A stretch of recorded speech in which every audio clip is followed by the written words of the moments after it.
আপনি যখন বড় কোনো কাজ করবেন, বড় কোনো প্রজেক্টের কাজ করবেন, যেমন ভিডিও সাইজ 5 মিনিটের বেশি বা 10 মিনিটের বেশি, বা হচ্ছে বড় কোনো প্রজেক্ট, তখন হচ্ছে আপনার এই প্রজেক্ট প্যানেলটাকে হচ্ছে একটু সুন্দরভাবে সাজাইতে হবে। কারণ হচ্ছে আপনার অনেকগুলো ফাইল থাকবে, ভিডিও ফাইলস থাকবে।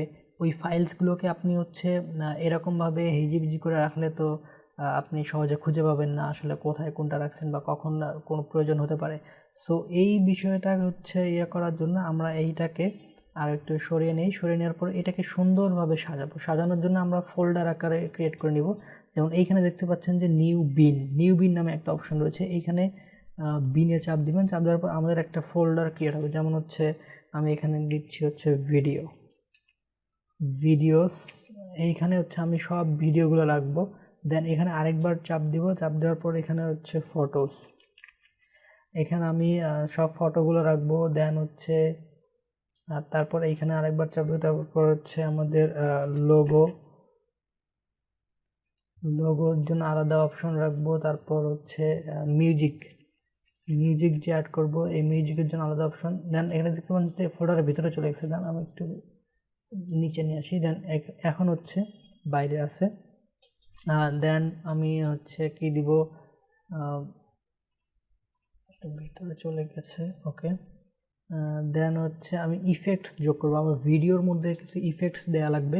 সো এই ইফেক্টস যোগ করার জন্য আমার একটা ফোল্ডার লাগবে। সেই জন্য হচ্ছে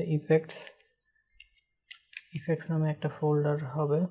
দেন এইগুলো হচ্ছে বেসিক আমাদের কাজ। আমরা যেমন ভিডিওর ভেতরে হচ্ছে আমাদের আরও অন্যান্য অনেক রকমের ভিডিও থাকতে পারে। যেমন হচ্ছে এখানে সেই জন্য হচ্ছে এখানে আরও কিছু ফোল্ডার আপনার প্রয়োজন অনুযায়ী আপনি হচ্ছে এখানে ফোল্ডার ক্রিয়েট করতে পারেন। যেমন হচ্ছে মাই ভিডিও,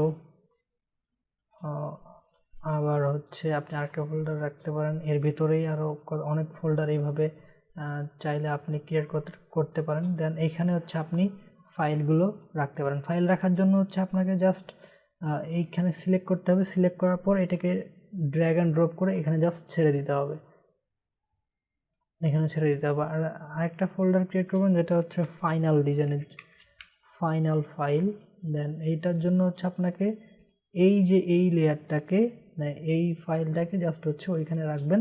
দেন হচ্ছে ফাইনাল ফাইলটা সিলেক্ট করার জন্য এইটা হচ্ছে আপনি যখন এখানে ডাবল ক্লিক করবেন তখন এই পুরো ফাইলটা হচ্ছে আপনার টাইম লাইনে এইখানে শো করবে। এইভাবে হচ্ছে আপনি আমার প্রজেক্ট প্যানেলকে একটু সুন্দরভাবে সাজাইতে পারেন। দেন আপনি চাইলে এটাকে এইভাবে এই ফোল্ডার আকারে দেখতে পারেন। আবার হচ্ছে এই সিকোয়েন্সও দেখতে পারেন। যেমন হচ্ছে এটা এখানে অনেক বড় বড় হয়ে গিয়েছে ইয়েগুলো। সো আপনি এইটাই বেটার, এই অপশনটাই বেটার। ভালো ছোটো ছোটো অপশন, তা খুব সহজেই বোঝা যাবে আসলে এখানে কিভাবে কোন ফাইল কোথায় রয়েছে।